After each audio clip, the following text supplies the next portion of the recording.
Breaking James Bond news. Adam Barlow cast as 007.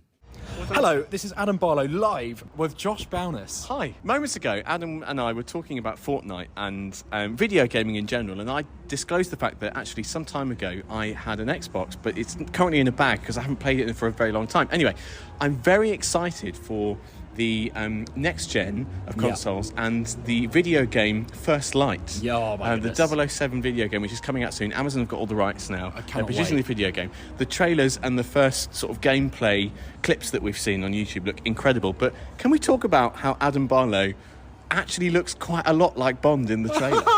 Yes. Tell me I'm wrong, though. You have a little look right now. Go on YouTube and look at the First Light trailer and tell me that Adam Barlow doesn't look like Bond. Because he does. You're welcome. Thank you very much.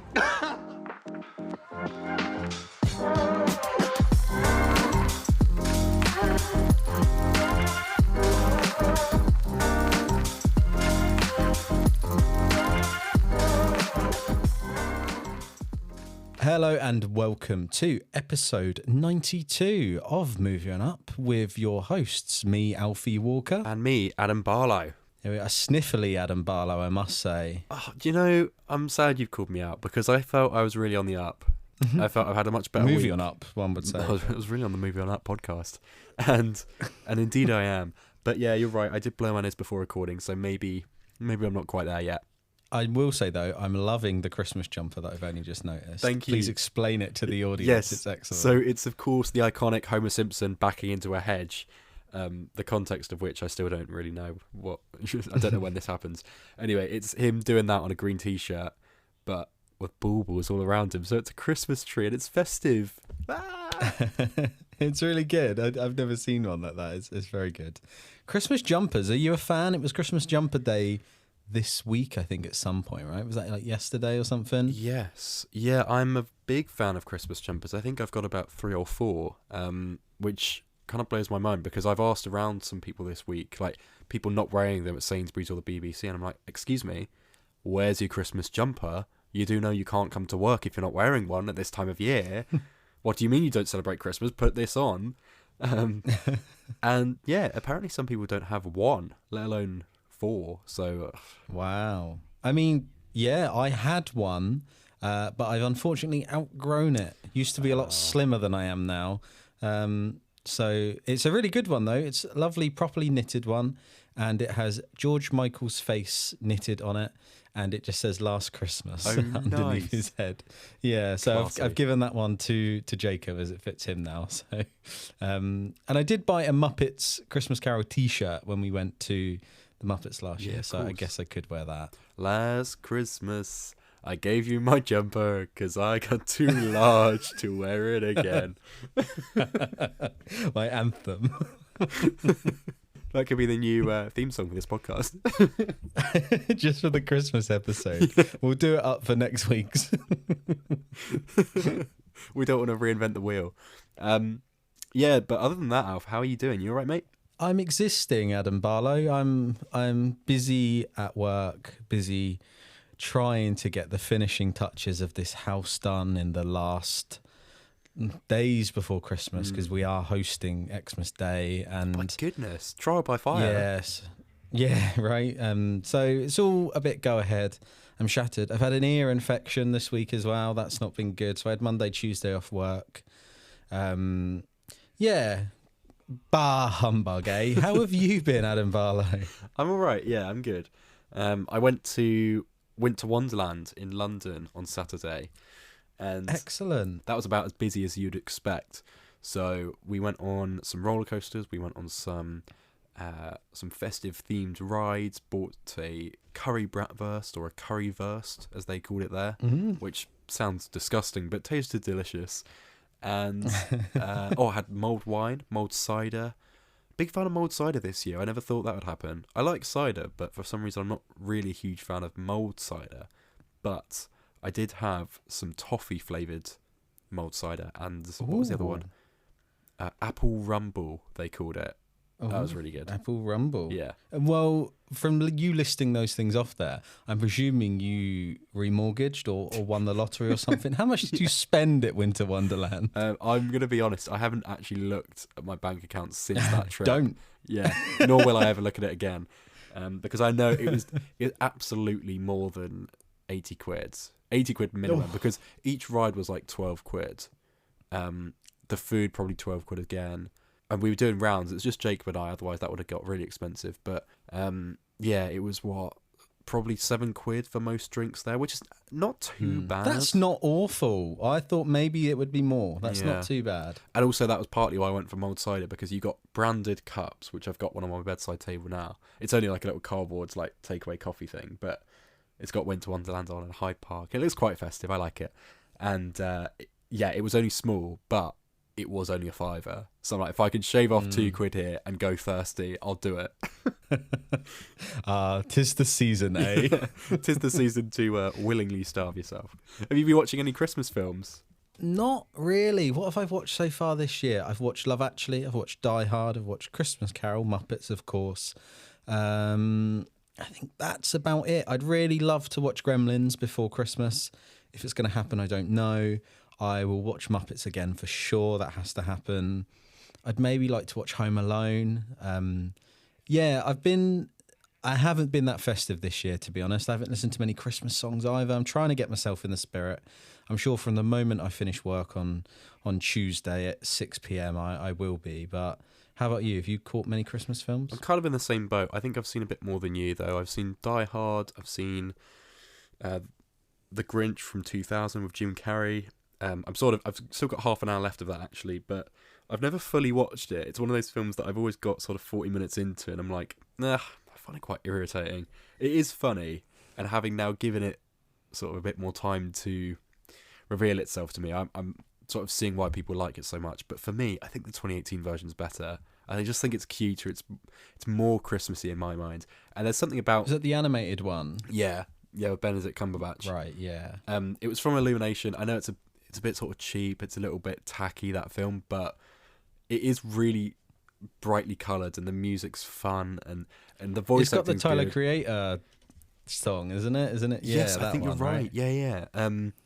It's just playful. It puts me in the spirit. I've only seen it once, and it's back in the cinema when it came out, so I'm excited to rewatch it this year. I think I've left it long enough now.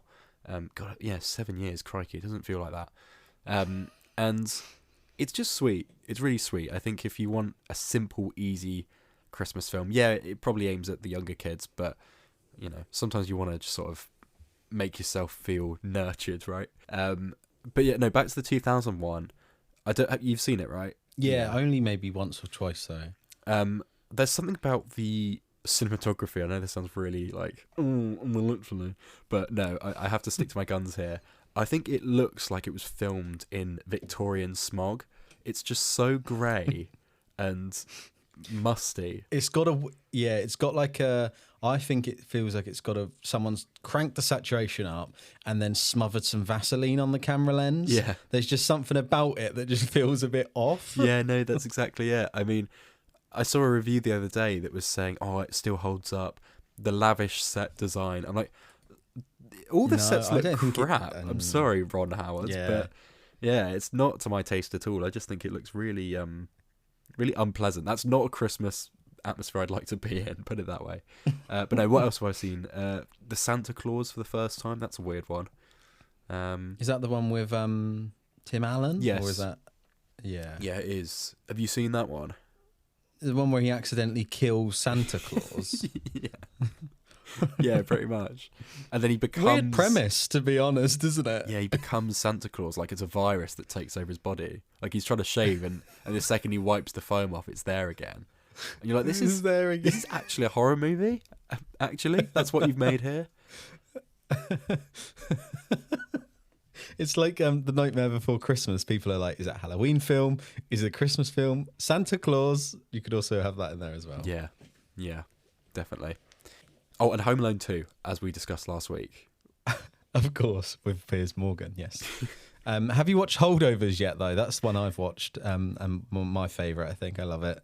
We said this last week. Have you watched that yet? No, but I don't know. I think it's one of those where, do I watch it every year? I don't want to get bored of it, so I think I might go 1 year on, 1 year off. So I watched it again last year, so I think I'll sit back. I'm trying to get through some films I haven't seen, so Gremlins, the Santa Claus was one of them.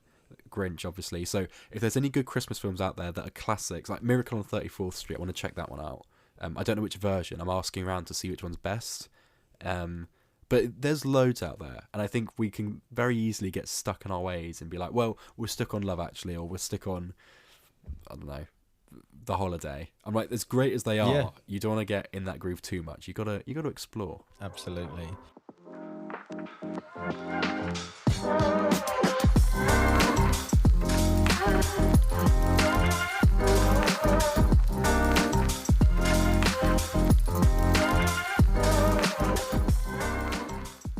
Shall we talk about the big film of the week, I guess, almost of December? I guess Avatar might be of December, but it's one of the big releases, right?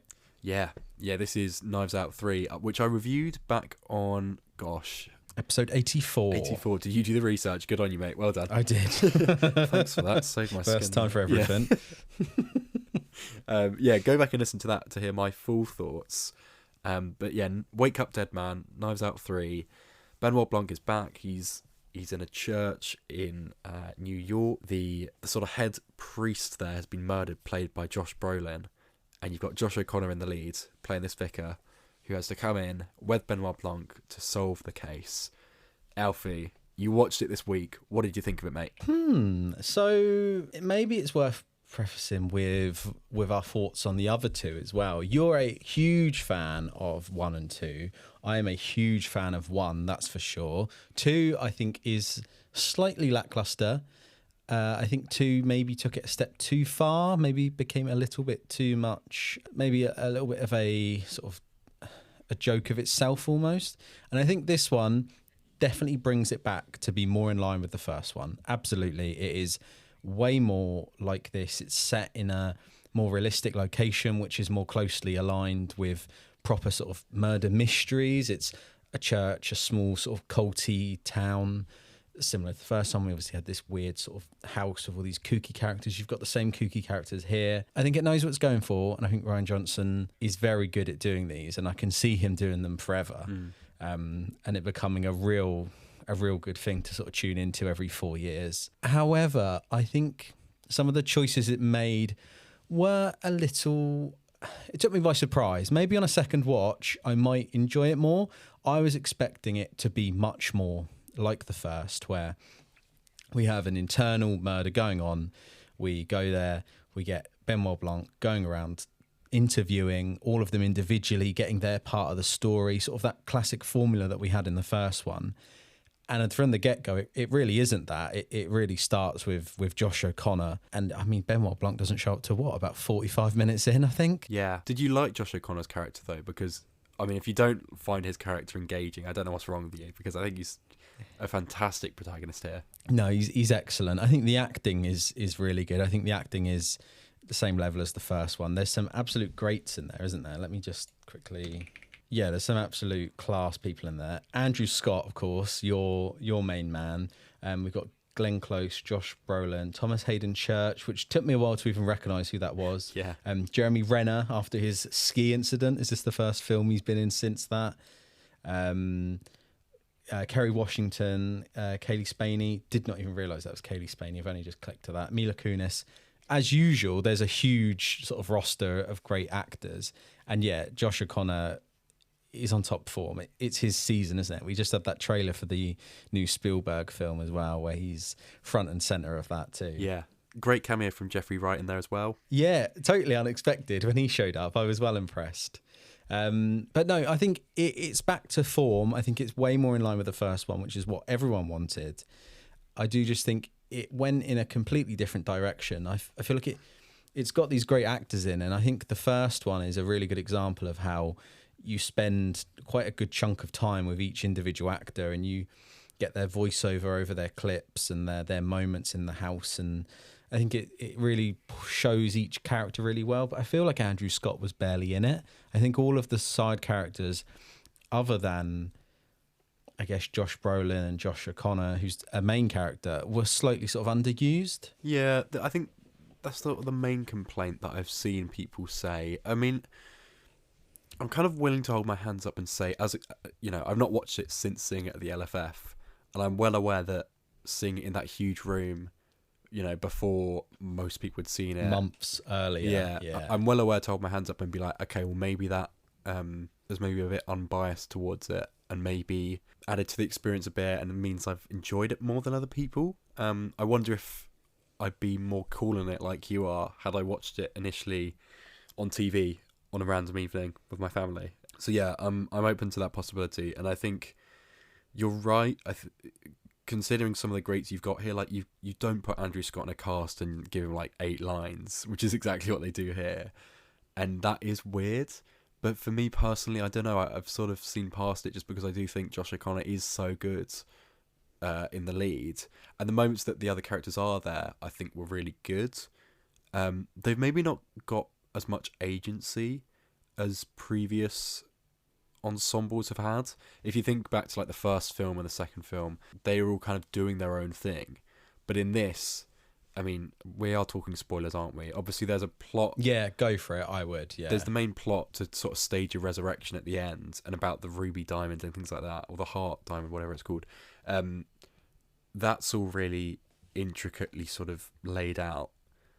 But again, it kind of pulls the rug out from you because there's no huge hint towards that being the case. So I get why people would feel a bit tricked about it, like they did with Glass Onion especially, but a little bit with Knives Out as well. So I'm quite sympathetic to the film because I do think thematically, as you said, takes it back to the first Knives Out, which I love. I just think, I don't know, I think it felt like the funniest of the three as well. Really? Yeah, I really remember laughing quite a bit in it. But again, I saw it like 2 months ago, so maybe I'm hazy on it. But I don't know, I just thought every one-liner hit. I felt it... Would you not also say as well, it had the best emotional core to it?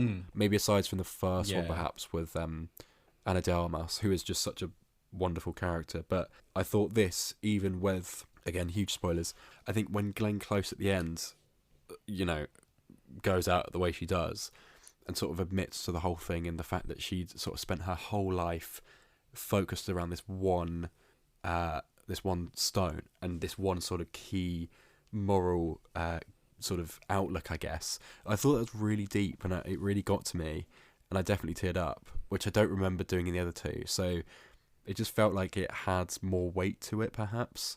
I don't know how you felt about that side of things.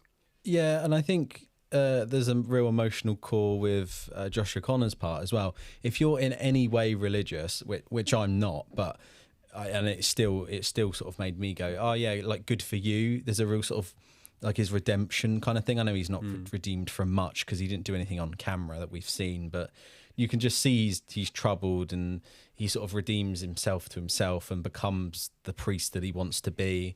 And I think if you're in any way a little bit religious, you're going to love it even more because you can really see him sort of, progress. And you see, obviously, Josh Brolin's like really judgmental sort of Old Testament view sort of go out the window, and then you see his new sort of the younger priest come in. I think it's really nice. I think you're right. It's definitely got a way bigger emotional core like the first one does, where you've got like an immigrant being looked after in the first one. This is a similar sort of thing here, which that's my main thing. As much as I'm complaining, the important thing is, I think, is that it's back to thematically like the first one and sort of emotionally on the same level. I think the second one is just so sort of bombastic almost. It's just too far-fetched. I think Benoit Blanc becomes like a caricature of himself, and he's much more like he is in the first one here. And I mean, cinematography wise and shots wise and set design wise and all of that sort of thing, this film's like amazing. Yeah. The flashbacks where you're seeing through the red and blue glass, and that moment, it's I mean, everyone's going to say about it, but there's that shot where she smashes the door open of the church and the background behind her is just dark red. It's on the nose, but it looks so good, and I get why they got him to direct the Star Wars film. Yeah. He's really good at like iconography and stuff like that. I totally understand it. I think he is a great filmmaker. It just, I think maybe on a second watch I'd probably be a bit warmer to it. It took me by surprise. I feel like the first two, you spend the whole time guessing who did it, and I don't think this film allowed you to guess who did it because the plot developments were so different, or there was a really sharp twist that just sort of would come out of nowhere, like, oh, actually he's alive, he's not dead, and then it goes back to being, okay, no, he is dead. You didn't have this information. I feel like this one is more difficult to sort of play along with, which is definitely the charm of the first and a little bit the second. But don't get me wrong, it's excellent. It should be on the big screen. It pains me that this doesn't get a wide release and it goes almost fully on Netflix, because I can imagine some of the shots being real. They're so like grandiose when he opens that church door and you've got this huge sort of, is it a pulpit, isn't it? Where it's shaped in like the whole, like the front of a boat almost. It looks so grand and so it looks so good. It's a shame that I have to watch it on a TV at home. Yeah. I do get what you mean. I suppose it is a little bit trickier to follow. Yeah. I think for me, the litmus test with these films is how my mum reacts to them, because she's always game for a good old murder mystery. She loves a bit of like gritty drama stuff on ITV and whatnot. You know, anything with a bit of intrigue and a bit of threat. She's like, oh yeah, I'll watch it, but from behind a cushion, you know. So she watched Knives Out and Glass Onion back, 2-3 years ago, and I think she preferred Knives. Actually, no, she probably preferred Glass Onion, I think, because it was a bit more vibrant. Perhaps it kept her attention a bit more. But point is, in both of them, she fell asleep. So I'm already that's a foregone conclusion. I know she's going to fall asleep in this one. It's just a case of like, how long can she hold it, So, and don't worry, it should be woken up by the scene where the Monsignor and Josh O'Connor are in a bush and it's flashing and going to give you an epilepsy fit, because it's excellent and it's quite horror filmy, but that would wake you up if you were falling asleep. Yeah. Oh, there's a great jump scare that I remembered as well, where it's in that same sort of sequence where he's just escaped and ran off and like fallen like on his ass on the mud. Doesn't he like stumble towards a tree? Then he like looks to the right and you think like it's Josh Brolin as like a jump scare. What a great moment. I do like how it sort of leans into more. I mean, it's only quite light still, but quite playful, horrific stuff and camera movements that are really like jaunty. And the flashback with that sort of church break-in that you mentioned earlier, where it's all red and just it's really demonic. Like that's sort of 10-15 minutes into the film, and I was like, oh, okay, so we're going for something quite threatening here. And I really liked, I guess, the fact that the stakes felt bigger. I like the fact that it sort of drew on such wide concepts of good and evil and God and the devil, of course, but I also liked that it maybe moved away from the Eat the Rich story that the other two had, and instead sort of focuses on the power that people have over you, not monetary but ideas, which I think is just as relevant and if not maybe a bit more interesting and trickier to write about. So I applaud Rian Johnson for even attempting it and for pulling it off as well as I think he did. No Hugh Grant though. That's a shame. Yes, yeah. I even to the last frame, I was like, "Oh, are they gonna pull out Hugh Grant?" End credit scene, where he turns up back home and he's made him dinner or something. No. Yeah, that's all they needed to do, wasn't it? But no, unfortunately not. It's funny actually. You could probably splice a scene from Heretic and put it in here, and it probably wouldn't be too far off. I guess as a final discussion point on this film, then, what would you like to see from Knives Out 4? Oh, good choice. So Rian Johnson said he hasn't written 4, right? He hasn't got any plans so far from what I saw. No, I mean, he's got like a 6-film deal with Netflix, but he hasn't penned it. He hasn't done anything like that. I maybe like the idea of what places could you go? This might be a good big question for next week, mate. You could set it on like a cruise ship, maybe. I'm trying to think of quite isolated scenarios where you could put it. Cruise ship would work. Yeah, where else? God, good job we're not screenwriters. Or do you go the other way? Because these three have been quite secluded. You had an island, you had a house, you had a church, you know, and the surrounding grounds. Do you blow it open and do you do I don't know, like a village or a city, and then have it like Village is a nice idea. Has to really like because that would be real sort of like Midsummer Murders, like proper, like bring it back to like some sort of country. I don't know, up in Yorkshire Dales. Benoit Blanc goes on holiday to England, and you've got him sort of like the American Werewolf in London type of vibe, where you've got this.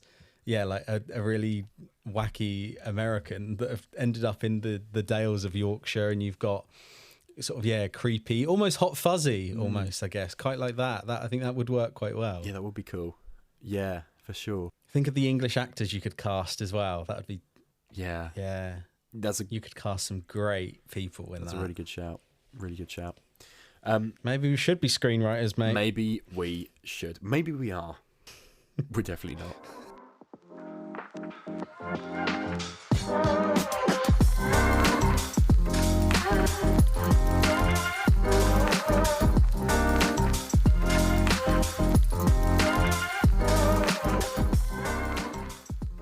When the trailer for this one dropped, I was well up for. I think you sent it to me, and I was like, "Yeah, this seems good."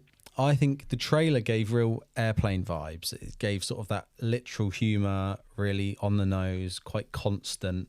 This is the 2025 comedy Fackham Hall. How did you find it, Adam? Yeah, I think if you like the trailer, you'll have a good time with this film.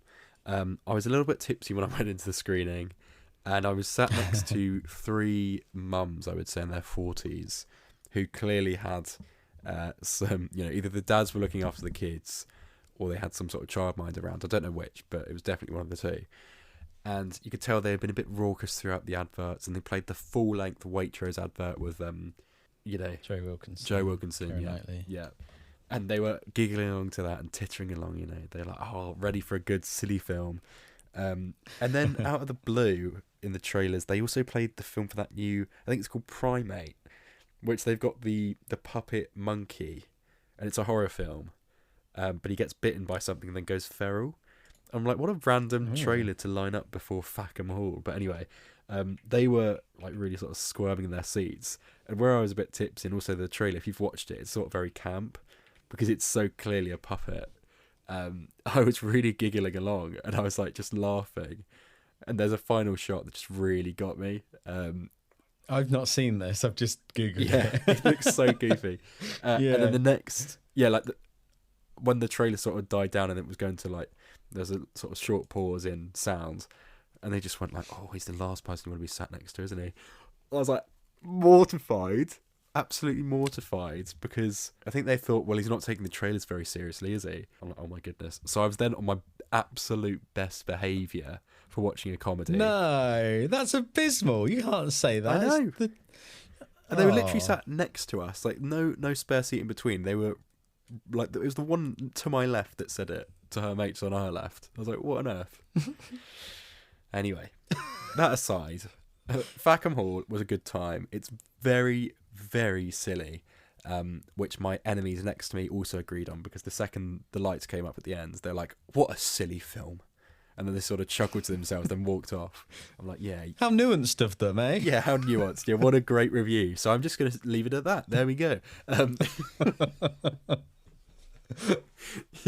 I was sat next to Mark Kermode and Simon Mayo in wigs.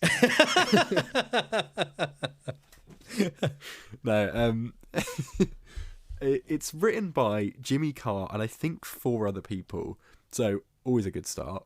And it's basically a Downton Abbey piss take, but also there's a bit of murder mystery in there as well.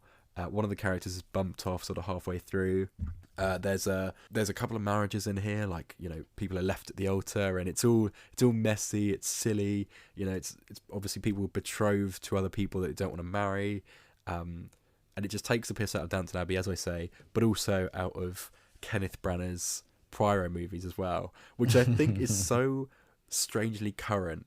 It's really good. Like the detective who walks in, who, let me try and find the actor who plays him. I think it's Tom Goodman Hill, who plays Inspector Watt, and he comes in and he takes his coat off, takes his hat off, puts his cane on the wall, and then takes his mustache off, which is like the exact Poirot one, and then he's just got like a more sensible mustache underneath, which I just thought, like, yeah, fair play.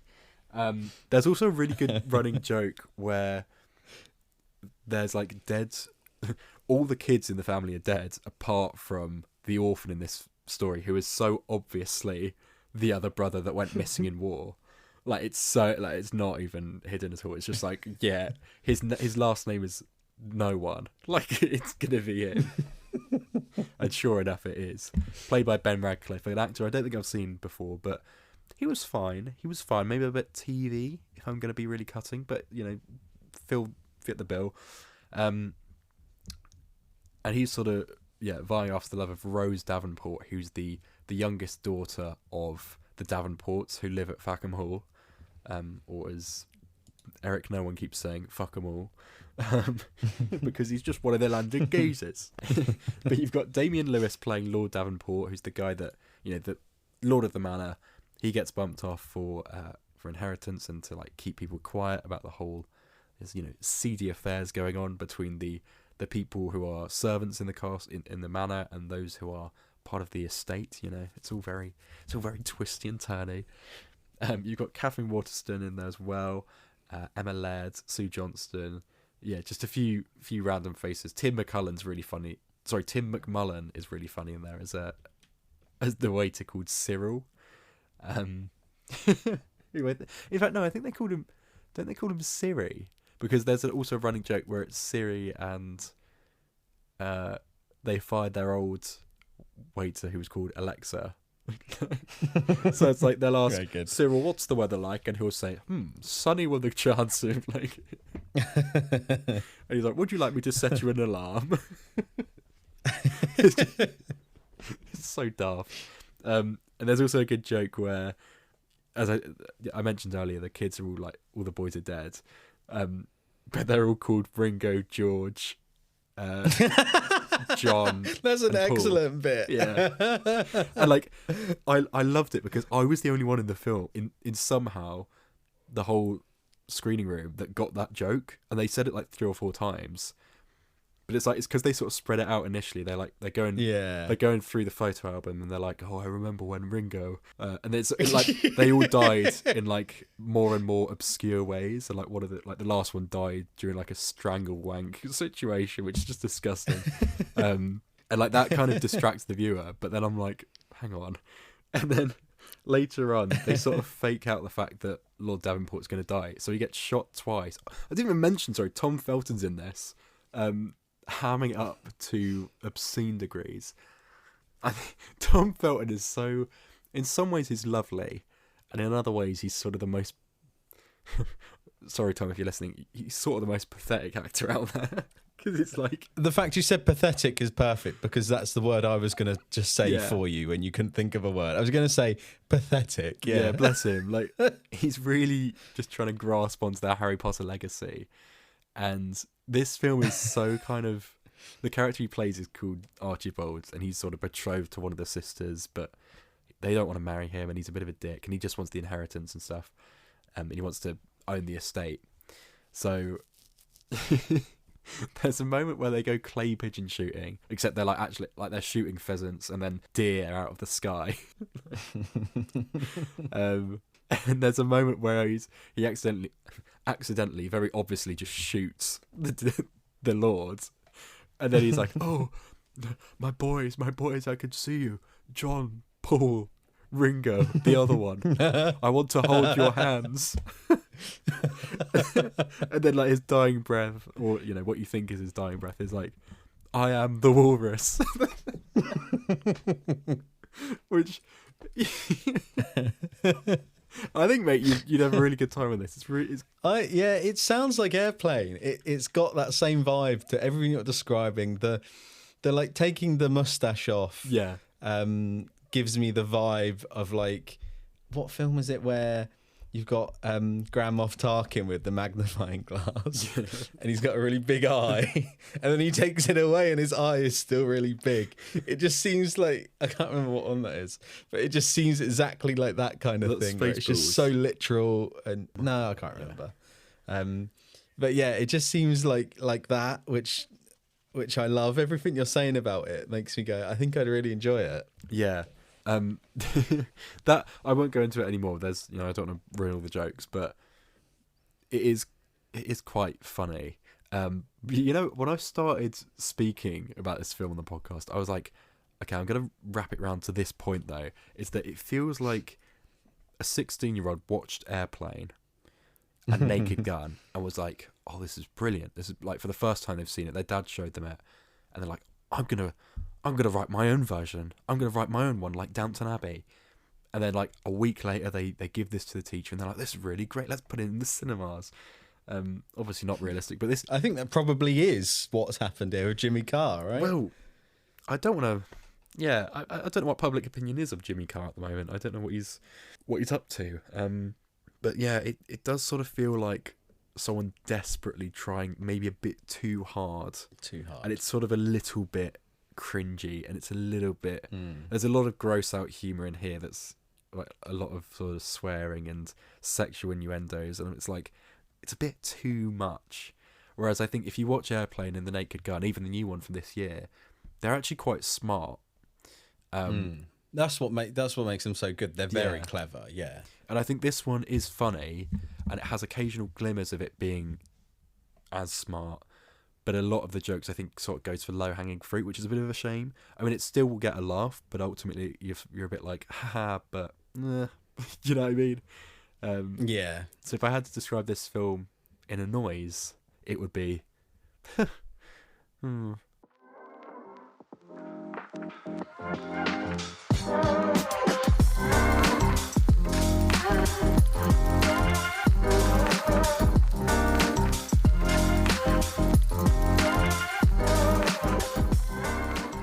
Well, I think we should start by describing all of our films with just a sound, Adam.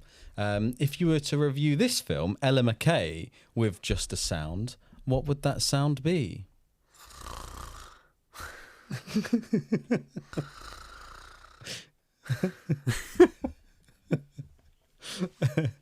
And that was Ella McCay. Thank you for listening today.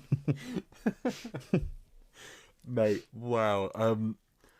Ella McCay, this film sort of came out of nowhere. What has been described as a comedy, and with a cast that, let me just remind you, features Emma Mackey, Julia Kavanagh, Jamie Lee Curtis, Aowa Dibry, Spike Fern, Woody Harrelson, Albert Brooks, Rebecca Hall, Jack Loudon, Kumail Nanjiani. Am I missing anyone? There's probably other people in there that I've missed, but it's a really strong cast, right? Loads of great people in there. It's produced by, I think, Gracie Films, who obviously famously did The Simpsons, right? And moreover, you've got in there, Julie Kavanagh is the voice of Marge, and she does the voiceover for the film. So I was sort of a bit distracted at points by her voiceover, because it is just Marge being like, wow, and then they went to the... Okay, right, I can't do the impression. Might be wearing a Simpsons t-shirt, but no, Adam, that doesn't mean you can do a Marge Simpson impression. A low point, I think, for all involved there. Moving on. Basically, her voice is very distracting, and it's kind of the funniest thing in it. But wow, this is such a dull film, man. I mean, goodness me. Tamsin and I were quite excited to check it out because of the cast, and we were like, oh, it's a comedy. This will be, Jamie Lee Curtis, normally very good in it, and things like this. And I will say, Jamie Lee Curtis really is the best bit about the film. And Julie Kavanagh as well. When she's given a good line, she delivers it well. It's funny. She has some good sort of funny glances and things like that, and she's just very over the top, which I enjoyed. Same for Jamie Lee Curtis, but God, this film is. I'll just read it from Google. At 34 years old, Ella McCay becomes the governor of the state she was born and raised in. However, navigating relationships with her husband, father, and brother may just be her biggest challenge yet, which is so vague, and it sounds boring, and it sounds safe, and that's exactly what this film is. It is so bogged down in politics. It's so boring.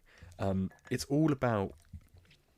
I couldn't even tell you what it's about. It's just Ella McCay, who is clearly very smart and better than everyone else around her, is part of the local government, a bit like Leslie Knope in Parks and Rec, but incredibly boring, is what I can say. She goes and meets her brother, who's just an absolute, like, buffoon. I've never seen any... This is actually probably the worst performance I've seen this year. Spike Fern, don't know what else he's done. I thought this was such an embarrassing... role. Hang on. He's in After Sun and Alien Romulus. Yeah, mate, you've got no excuse. This is such a bad performance from him.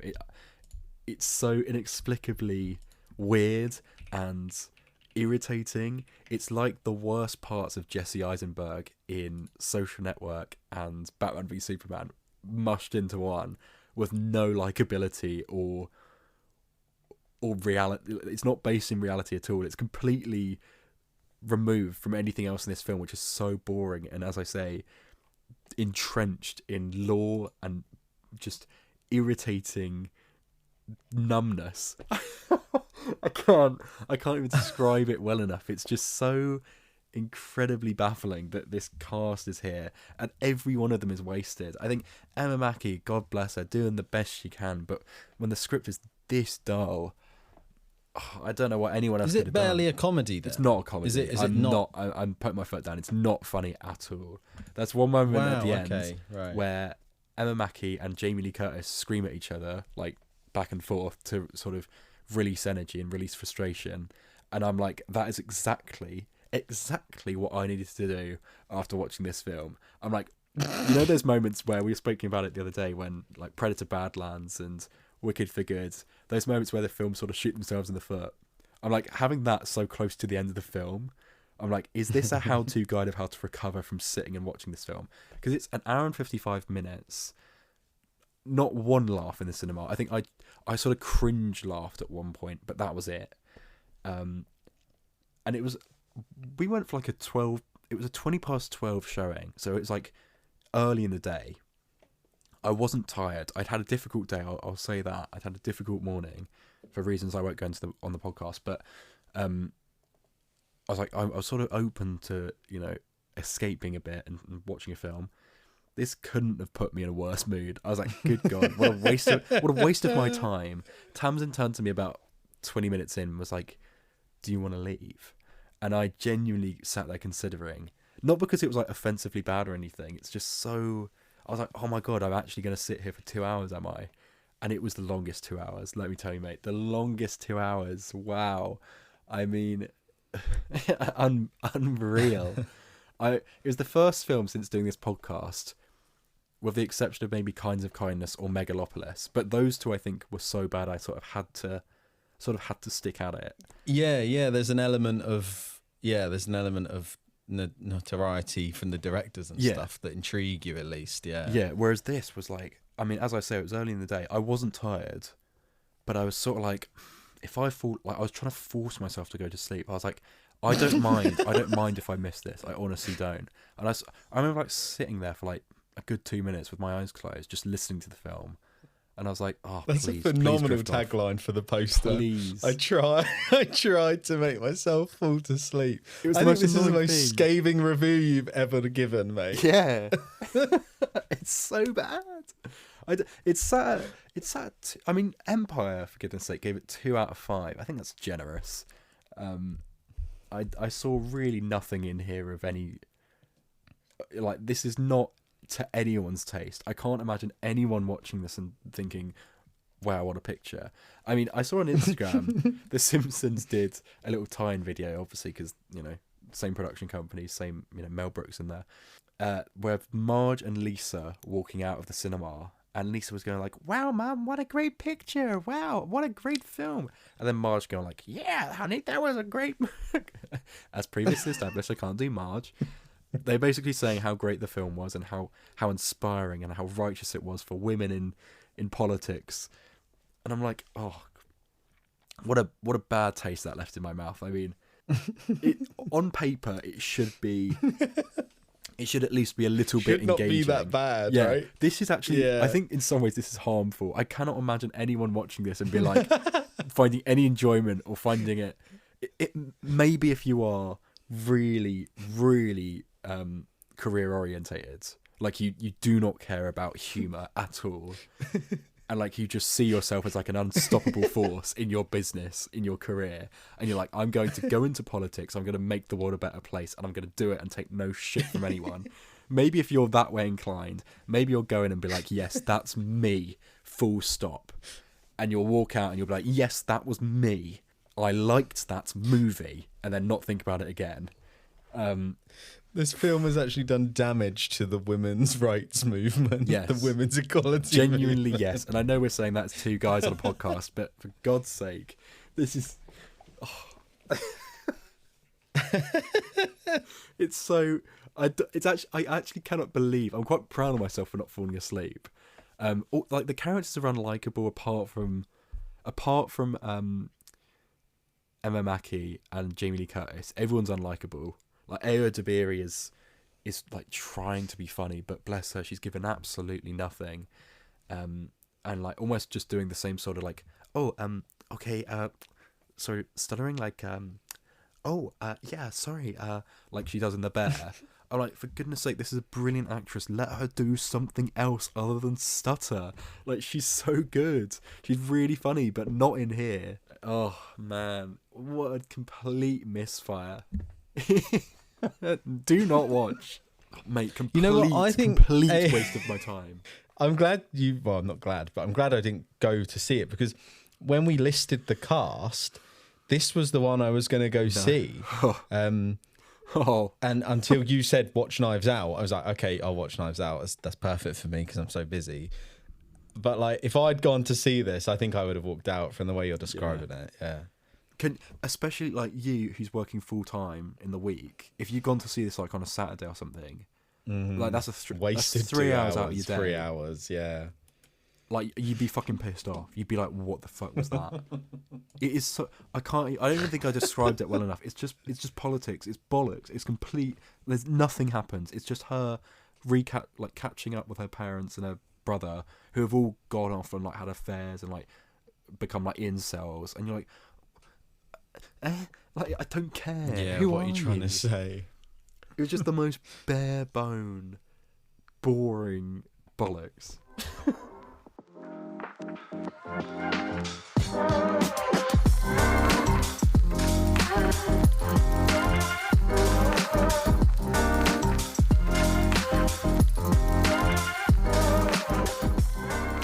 We do love an Adam Barlow rant about a film. That is probably the most scathing one we've had this year, I'd argue. Can't wait for this to be on the movie on Uppies, which are coming very, very soon. Am I right, Adam? Yeah, that's exactly right. I think 2 weeks away, aren't they? Yeah, Mark your they are diaries. indeed. So book off holiday now, guys. Stay up till 1 a.m. watching us on YouTube. We've got an email from Josh Brooker here. So, dear Santa Claus and Jesus H. Christ, as requested. You didn't have to preface it. You can just refer to us as your Lord and Saviour, Josh. Yeah. I hope you're both keeping well and hopefully not having too hard a time sorting your end of year lists. Instead of my usual waffle, I'm going to try being the key word there, to cut to the chase. I'm writing to give a bit of a push to the Amazon MGM film Header. I'm presuming that's how that's pronounced. Apologies if not. Which came out a few weeks back with barely a whimper, and that, despite the fact that Amazon have effectively buried the film, is actually surprisingly brilliant. Hedda is a reworking of the 1891 Henrik Ibsen play Hedda Gabler. Moved from 19th century Norway to 1950s England, the film focuses on our titular heroine, Tessa Thompson, as she persuades her husband George to open up their new home for a lavish party. Complicating matters is the presence of Eileen, Nina Hoss, George's main competitor for a professorship, and also Hedda's former lover. As the party becomes more unruly and debauched, chaos over a missing manuscript and the manipulations of Hedda herself cause the events to crescendo further and further out of control. There is somewhat more to the plot, but I think in the case of the film's ending, the less said, the better is the correct course of action. Since the play was first performed, the titular role has often been cited as one of the most coveted dramatic roles in theatre. Indeed, adequately balance the reprehensible behaviour of the character with any degree of likeability is difficult unless in the hands of a truly talented performer. On that note, I'm pleased to report that in one of the year's best performances, Tessa Thompson delivers that balance superbly. What Thompson is able to achieve with the role is elevating the character who in the wrong hands could have been a one-note fountain of cruelty to someone incredibly nuanced. In my eyes, Hedda is clearly someone who enjoys nothing more than rebelling against the clutches of societal conventions, whether by causing a stir with her actions or by taking pleasure in treating those around her like pawns in her own twisted manipulative game. But through the way she as a character is presented, you're left wondering whether this behaviour that's part of her nature or a direct response to having to suppress her natural self and feelings to fit into the wider society of the day. Aside from Tessa Thompson, the rest of the performances are also superb throughout, though props should especially be paid to the scene-stealing work of Nina Hoss as Eileen. If there were any justice, she would be the front-runner in Best Supporting Actress race at most award bodies. The film is gorgeously shot and jazzy score is absolutely magnificent. Most importantly, though, the writing and direction from Nia DaCosta, okay, nice, who I know after the Marvels don't have the greatest rep with filmgoers, is truly top-notch. It's a wonderful film, so people do what you do and go and watch it. That's great to hear because she's doing Bone Temple and the reviews on that are good. And we literally spoke about this last week about how she hasn't really... Candyman wasn't great and Marvels wasn't great. So that's really good to hear. Yeah, for sure. I might have to check this out. It sounds good. It does. I like the idea of it being quite all set at a party because obviously it's based on the stage play or whatever. So it's all quite secluded, I guess. Just before I go, I would like to quickly pay tribute to Rob Reiner. What happened to him and his wife Michelle was absolutely ghastly and I wish their family the best in these trying times. For a long while, I felt that he should be discussed among the likes of Spielberg, Scorsese, etc. of the film world.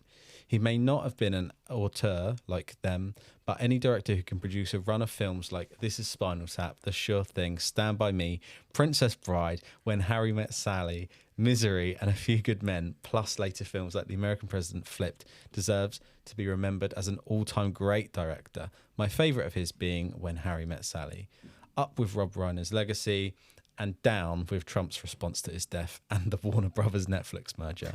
Regards, Bean Bunny. Yeah. That final couple of paragraphs there has really thrown me. Bean Bunny. Down with Netflix Warner Bros merger. And yeah, Josh listing them like that is insane. I've not seen The Sure Thing, but yeah, This Is Spinal Tap, Stand By Me, The Princess Bride, When Harry Met Sally, Misery. That's an insane run of films. Absolutely crazy. Yeah, it is. I think I've only seen When Harry Met Sally, which is abysmal, and I only saw that this year, so it's a real blind spot of mine, Rob Reiner. But what I was reminded of as well, I mean, also, we second what Josh said about it being horrific, the circumstances of that guy's death. Abhorrent, I mean, like insane. Yeah, and he really seemed like a really brilliant director and a really lovely guy. I forgot that he's also part of The Bear as well. He's the business sort of consultant that they go to in series 3 and 4, I think. And I was like, oh yeah, that's where I recognise you from as well. So it was, it's what a great loss that is. I mean, really, really unfortunate news. Really sad. Yeah, truly. Princess Bride, mate, you'd love that. You'd love that so much. That's one to watch. That's one that it's not a Christmas film at all, but know those films that sort of just get watched over Christmas. Chitty Chitty Bang Bang. That's one of them.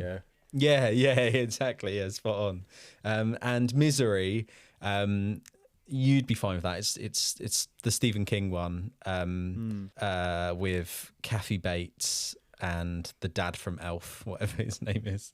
I can't remember. I've lost that off the top of my head. I think that's excellent. That's like Yeah, watch that. There's only one scene that you'll cringe at, gore wise, but other than that, no, give that a watch for sure. I've heard that's similar to Baby Reindeer, and I think it's Jacob's favourite film. Yes. I think. Really? Yeah. That's cool. Yeah, it's probably, if I was listing Stephen King adaptations, it would probably be The Shining, and then Misery. It's really high up there. It's really good. Kathy Bates is like, she's been typecast because of that film, or she's just does these sort of roles where she's playing the villain or got that edge to her. But yeah, she's spot on. It's an excellent film. Cheers, Josh, for the email there. If you'd like to email in like Josh does, like Jenna did, like Lenny does sometimes, we really appreciate it. Let us know, what you thought of... I was going to say what you thought of Emma McCay, but by the sounds of it, I don't think anybody turned up to see it.